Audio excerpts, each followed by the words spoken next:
Hello and welcome to the Propelling Business Excellence Podcast. And I am very excited today because we have Patrick Curry from Fullerton Tool. He's the president there and they have been in business for 80 years and they helped out with the World War II, moving from toys to manufacturing cutting tools. So I was very excited to have you here, Patrick. And maybe with this, can I give you the floor and maybe you can introduce yourself and tell us a little bit more about your business? Yeah, Patrick Curry, president of Fullerton Tool Company. We are a third generation owned, family owned company. My cousin Matt is a business partner with Fullerton Tool. I also own another company called Endurance Carbide, and that one I is a sister company of Fullerton, and they make punches, dies, gauges, pretty much everything without flutes in it. A lot of wear parts for Mhm. various industries. And then Fullerton Tool is a manufacturer of solid carbide round cutting tools for the aerospace, defense, medical, mold and die, automotive, anywhere where they're removing material and in need of a high quality, efficient solid carbide round cutting tool. Fullerton Tool usually can provide that. So we have a probably the largest portfolio of products in our segment, and we have some phenomenal services and very quick turnarounds to help our customers get their parts out on a timely basis. Yeah, thank you so much. So, Patrick, I think you mentioned, and that was very exciting for me. We didn't know when we reached out to you for the podcast, but you mentioned 80 years ago when your grandfather who started the business, and how did you get started with that? Could you tell us a little bit of story about that? Yeah, absolutely. So yeah, my grandfather was a farmer, literally a country mile from where I'm at today. Which some days I wish I could be back on the farm actually, but it's quite a story because he started several different companies, and one of the companies that was really the first one that was successful was a toy manufacturer, Permajoy Toy Company. Uh-huh.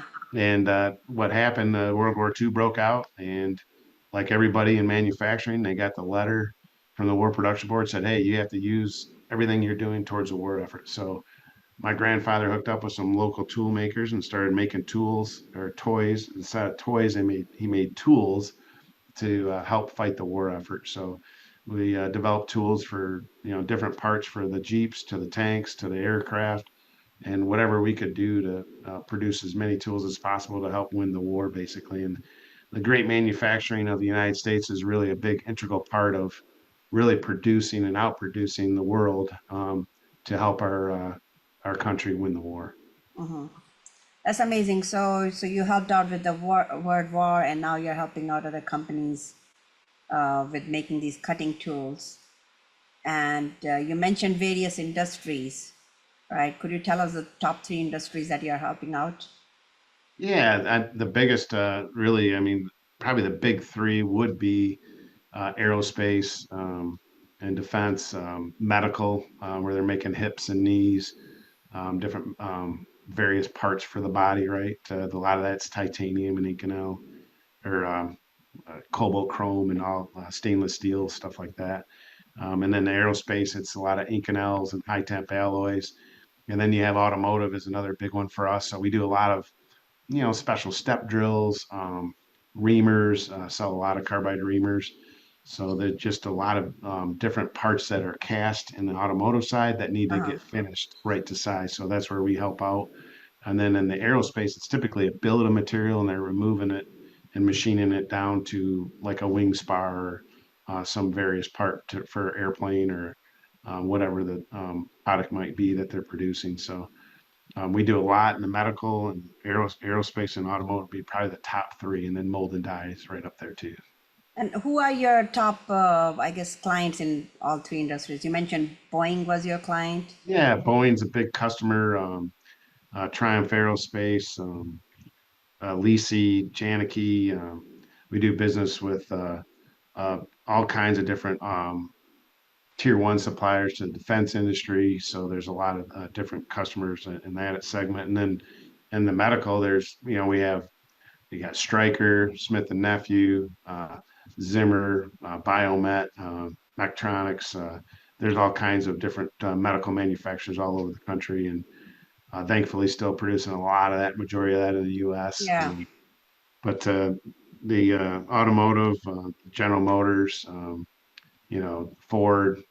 So we supply a lot of carbide saws and special tools to that industry. And like I said, our portfolio of product is very diverse. So we can really, and when it comes to any part you're making, we can pretty much tool up that entire process. So that's really where we shine is we have the ability to engineer and design. Instead of using multiple tools, sometimes we can make one tool that does the entire form, and taking three tools to one tool. So you're saving money on a number of tools and the speed on how to produce that part. That's really what we do. Come up with cutting tool solutions for our customers. And how many tools are you producing every year? We produce anywhere from 1.3 to 1.5 million tools a year. And like I said, we have standard products on the shelf. So we have a catalog that has about 7,500 SKUs. We also have partners that in the Curry family of companies. We have Innova Tools out of Germany, and we have about $500,000 of inventory of their product. So they do deep hole drills, coolant fed drills, a lot of mold and die tooling, diamond coated tooling for the graphite industry. So we have a solution for about every industry and almost every application that's out there. And where are you manufacturing these tools? So we have three facilities. We have two in Saginaw, Michigan. So we have two different facilities, about 35,000 square foot each. And we have a high production, high volume facility where we do coating, edge prep, and produce a lot of our routers, end mills, and high volume tooling, drills. And then we have another facility that's about 15 minutes away, about 9 miles from this facility in the east side of Saginaw, and they produce saws, key cutters, reamers, burrs, and they also have a lot of special tooling that they produce through there, special drills, step drills. And then we have another facility that we started back in 2020 is Fullerton HB. It's a Huntington Beach location in California. So we're doing new tools, regrinds, and ultra standards and specials out there now too. So it's pretty exciting because we're so that we have the different facilities to support the different markets, and having that ability to help regrind and alter a tool like right in their backyard of our major customers is essential to really support them and take care of them. Okay. And you mentioned that your company started 80 years ago, and now your revenues are pretty high. I think you mentioned. Can you tell me a little bit more about? Yeah, when I first started, and actually, my grandfather started at $0, right? And then when I started, we were around that 7 to 8 million, and today we're between that 35 and 50 million, up and down based on the economy, right? Yeah. So it's pretty exciting times for us because as a third generation owner, we want to make sure we're not a statistic. We want to continue, my cousin Matt and I, growing the company, investing in our people, and investing in the future. So it's pretty exciting time because we both have a passion for the industry. We love what we do. We really enjoy relationships with our customers, and then also just our people. We appreciate our people and the talent we have, and we want to continue to invest in them. And so based on the numbers you provided, I mean, I focus on business growth a lot, and I love about everything about business growth. So whenever there are tips about it, and my viewers love to hear about it too. So you grew the company from $8 million revenue to let's say about 40. So it's still 5 to 6 times more revenue in about 30 years, right? So Yes. How did you do that? Could you give us some advice or give me 3 tips on what did you actually do? I know it's more complicated than that, but yeah, I mean, I think it starts with a strategy, right? And I think it's important that you have, if you're going to do any type of growing, you want to make sure that you have a firm foundation that can handle it. So the worst thing you could do is work hard to bring that business in, and then within days, tick off a customer and lose the business. I always tell my salespeople it takes, 10 months to land it, 10 days to possibly lose, and then 10 years to get it back, because you got to almost go through a generation of buyers and end user to get that business opportunity back. So you want to perform. So what we did at Fullerton, our most important thing, and it was a we thing because it was a group of people that worked very diligently to improve our processes, our procedures, making sure we had the best equipment, making sure we trained our people, excuse me, on how to run that equipment so they can run it efficiently and make some very challenging, difficult tooling that not many people in our industry can make consistently. So that was important for us, is that we wanted that foundation to be firm and strong and that could handle growth, almost kind of preparing it ahead of the growth. So when those opportunities came in, we could hit them out of the park. And we could take care of the customer and get a customer for life, because that's the goal, is to have those relationships that you can maintain for multiple years. So we really started hitting our stride um, probably about 15 years ago, bringing in some really good, talented people, because I think you got to have the right people in the right seat and Yes. making sure you have I got someone that's got the same job that I do at another, competitors, and I got to be better than that person, right? So we want those individuals that are passionate about what they do, passionate about manufacturing, but also have that kind of GWC. They get it, they want it, and they have the capacity to do it. So if they have that capacity to perform and excel and beat the competition, that's what we want on our seats. We want the best. And I think we've done a really good job of hiring really good, talented people, investing in them, training them, and then continually developing our processes and procedures. Yeah. Um, the other thing that my cousin Matt and I, since we've taken over and we're buying our parents out, is we've continuously reinvested in that talent and also the equipment. So instead of letting that aging equipment die out and not be able to consistently make a good product, we invest in new technology every year. Okay. So you're investing, I think three things I'm remembering from our previous conversations as well. You said you build the foundation, you have the right people at the right seat, and then you got the confidence and you're able to sell better because you know that you can grow it, you can deliver it. I mean, not many people think about delivering, right? When they're selling, they're mainly selling, selling, selling, but not thinking about delivering. So Yeah, really, that's a thing, is we as I remember the first trade show I went to with my uncle, and I was in the shop and I was doing a lot of the grunt work, and one of the jobs I had was estimating and quoting and then getting products out the door. And I remember sitting down with a customer with my uncle, and the customer said, "Man, why are you even here? I mean, I didn't know why you're looking for more business. You can't deliver what you got. It took me 4 seasons to get that step drill from you, not 4 weeks, 4 seasons." And he said, "Shoot, quotes. I get the tools from your competitors before I even get a price from you." So just that, oh wow, that's the type of things that you don't want to hear when you're trying to get more business, right? yes, yes, So that yes, really stuck home with me. Like, I want to be not only sell that I'm the best, I want to be the best. So we worked very diligently as an organization to make sure that we never heard those things ever again. And we have the best website in the industry. It's very functional and useful for our customers. And we have tools that we want to continue to improve upon and build upon that foundation, so that our sales team and as a president of the company, we feel confident we can go after any business, anywhere, yeah, anytime. that's amazing. So ability to deliver before we sell. Absolutely. Okay, yeah, excellent point. So could you give us a glimpse of what is your future 1 to 3 year plan? I'm amazed at how much you talked about developing your talent. So tell us a little bit more about what are two key areas that you're planning to focus on in 2025? Yeah. So for us, we use our strategy business system. We use is the Entrepreneur Operating System (EOS), and we have a 1 year, 3 year, 10 year plans. But also we have plans for continuously investing in our people. And one of the things we're, excuse me, is we're looking at is we have a Fullerton Tool University that actually our employees came to us with, Uh-huh. and it's exciting because they're continuously developed so they can grow within our company.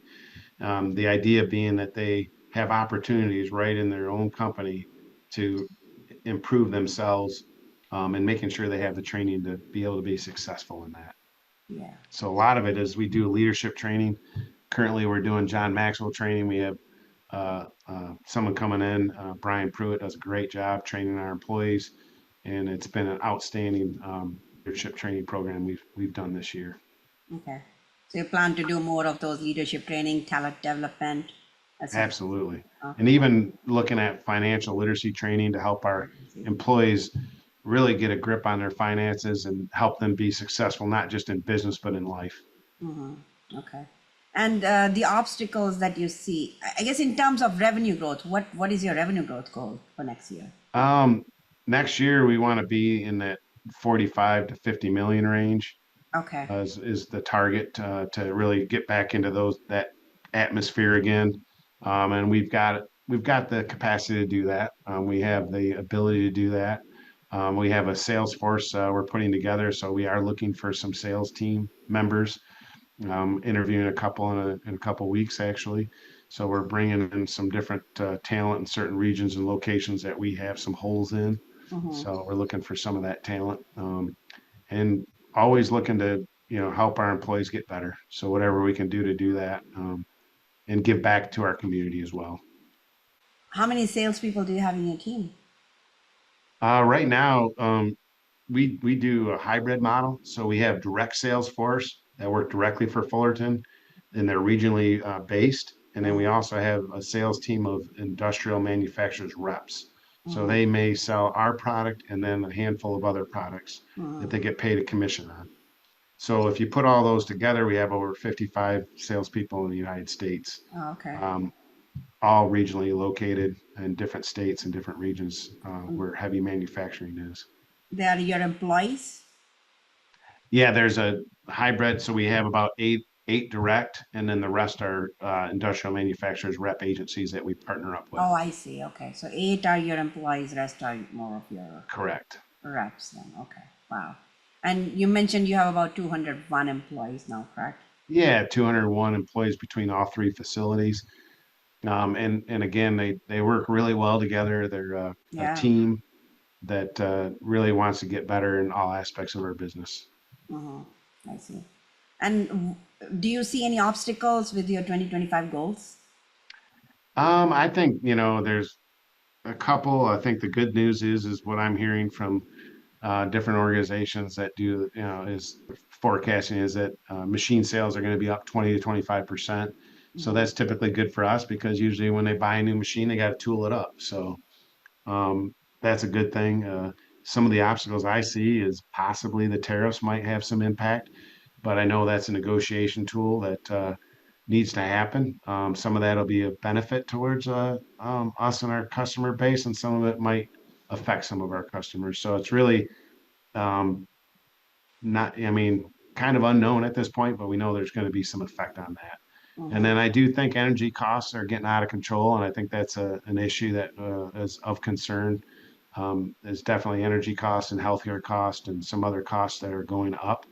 Um, it's just a fact that you have to deal with that on an annual basis and plan for it and try to do the best you can to mitigate those cost increases. I see.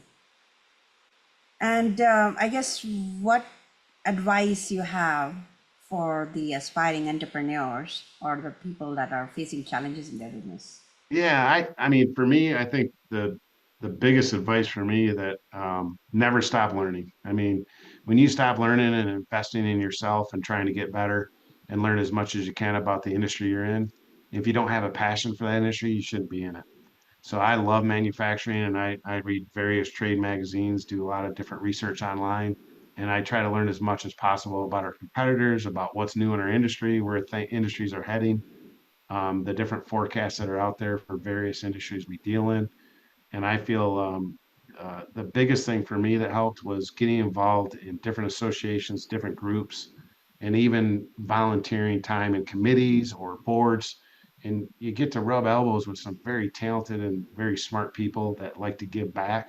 And there's nothing better than giving back. So I think it's important that you build that immediately as an entrepreneur and as someone that's kind of new to whatever you get involved in. I think you want to always think about giving back. I see. So being involved in the trade associations and also becoming a board member in some of the organizations. Yeah, or get on a committee or just get involved. I mean, if you're going to take the time and spend the money to be in a group, you should be involved as much as possible. Right.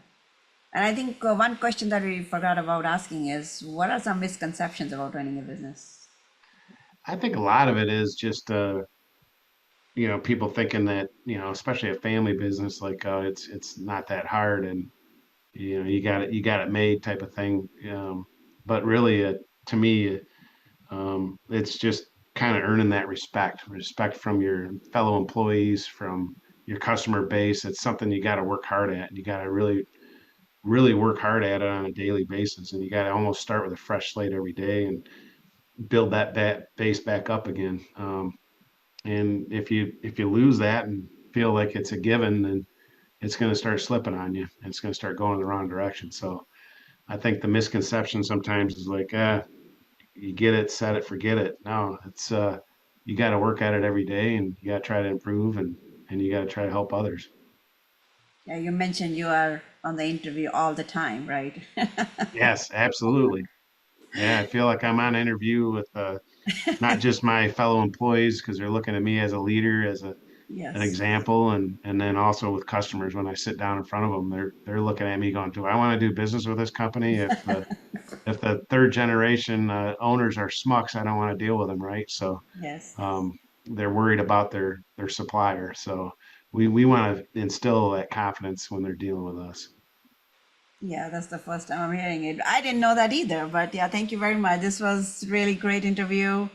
Is there anything else you want to add, Patrick?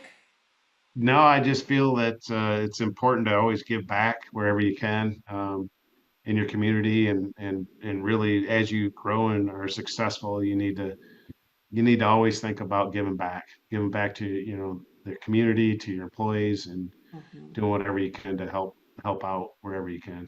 Yeah, that's definitely a great thought. Yeah, really appreciate your time here. Thank you very much for being here. I'm sure our viewers are going to love the podcast. We learned quite a lot from you. Thank you very much, Patrick, again. You're welcome.